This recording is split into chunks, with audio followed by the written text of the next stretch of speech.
আসসালামু আলাইকুম। পতিতালয়ে গিয়েছিলাম নিজের দৈহিক চাহিদা মেটানোর জন্য। সেখানে গিয়ে দেখি মেয়েটি জানালার পাশে বসে কান্না করছে।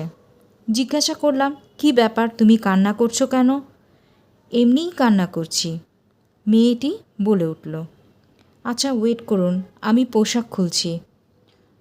কেন জানি মেয়েটার প্রতি আমার একটু মহব্বত হলো। আবার জিজ্ঞাসা করলাম, প্লিজ বলুন তো কী হয়েছে? আপনি জেনে কি করবেন? এর থেকে না জানাই ভালো। প্লিজ বলুন। বাড়ির কথা অনেক মনে পড়ছে, খুবই ইচ্ছা করছে বাড়ি যেতে। আমি তখন বললাম, কাজ থেকে ছুটি নিয়ে গেলেই তো হয়, পরে আবার এসে কাজ করবে। সম্ভব হলে সেটাই করতাম। কেন সম্ভব না? আসলে আমার বয়ফ্রেন্ড আমাকে এখানে বিক্রি করে দিয়েছে, আমি চাইলেও যেতে পারবো না। এখন এটাই আমার বাড়ি। বয়ফ্রেন্ড বিক্রি করে দিয়েছে মানে? কি বলো এইসব? হ্যাঁ, প্লিজ যদি একটু খুলে বলতে আমাকে। থাক না, অজানা, প্লিজ। আজ থেকে 9 মাস আগে একটি ছেলেকে আমি অনেক ভালোবাসতাম। একদিন ছেলেটি আমাকে বলল, যান চলো পালিয়ে বিয়ে করি। আর তার কথাতেই রাজি হয়ে গেলাম এবং পালিয়ে আসলাম ঢাকায়।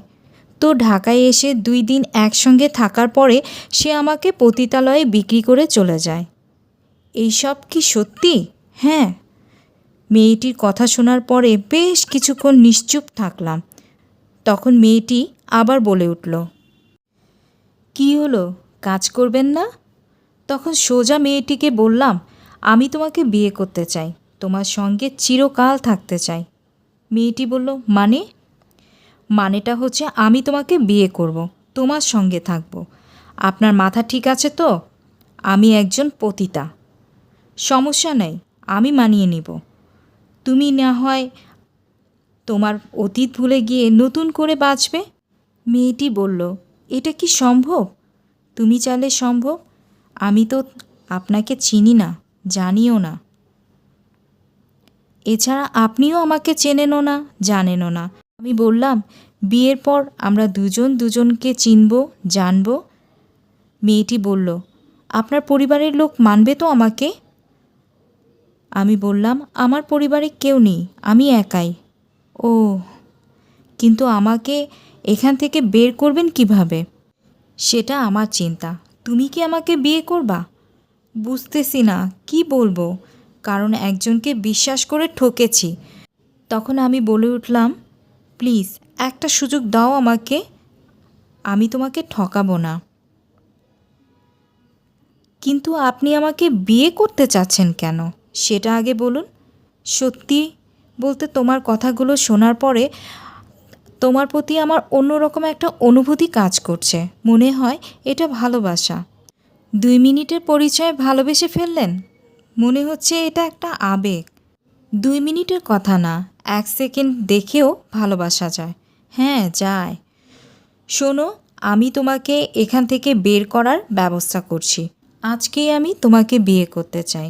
ঠিক আছে, কত কথা বললাম অথচ কেউ কারোর নামই জানলাম না। আমার নাম হাসিব, তোমার নাম? আমার নাম আয়শা।